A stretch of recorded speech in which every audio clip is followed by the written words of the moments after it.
খেলাপি ঋণের জটিলতায় জড়ালো কেয়া কসমেটিক্স। 4টি ব্যাংকের কাছ থেকে প্রায় 2700 কোটি টাকা খেলাপি ঋণ রয়েছে দেশীয় এই শিল্প প্রতিষ্ঠানের। তবে রপ্তানি থেকে আয় হওয়া 66 কোটি মার্কিন ডলার এখনো ব্যাংকগুলোর ফরেন কারেন্সি অ্যাকাউন্টে জমা হয়নি। সংশ্লিষ্ট ব্যাংকগুলো বলছে এত বড় অঙ্কের অর্থ তাদের কাছে নেই।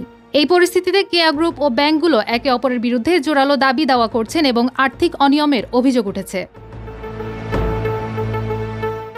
অর্থ উপদেষ্টা বাংলাদেশ ব্যাংক BSEC ও FRC-কে তদন্ত চেয়ে সম্প্রতি চিঠি দিয়েছে কেয়া গ্রুপ। তদন্তে প্রাথমিকভাবে ধারণা করা হচ্ছে ব্যাংকের কিছু অসাধু কর্মকর্তা 2003 থেকে 2023 সালের মধ্যে এই অনিয়মে জড়িয়েছে। এতে 15,000 কর্মীর ভবিষ্যৎ অনিশ্চিত হয়ে পড়েছে, যেখানে প্রতিবন্ধী কর্মীর সংখ্যা 1000। পাশাপাশি 50,000 শেয়ার হোল্ডারও বড় আর্থিক ক্ষতির মুখে পড়বেন বলে আশঙ্কা করা হচ্ছে। ব্যাংকগুলোর সঙ্গে সমস্যার কারণে কেয়া গ্রুপের আমদানি রফতানি কার্যক্রম আপাতত বন্ধ রয়েছে, ফলে মাসে গড়ে 1 কোটি মার্কিন ডলারের ক্ষতি হচ্ছে। এছাড়া ব্যাংকের কাছে রয়েছে যথেষ্ট বন্ধক। কেয়া গ্রুপের চেয়ারম্যান আব্দুল খালেক পাঠান বলেন, রফতানি আয়ের 66 কোটি ডলার FC অ্যাকাউন্টে জমা না হওয়ায় ব্যাংকের পাওনা কমছে না, যা দেশের বৈদেশিক মুদ্রার হিসাবের জন্য বড় হুমকি। ব্যাংকের ভুলের কারণে কোম্পানি ঋণ খেলাপি হয়েছে বলেও দাবি করেন তিনি।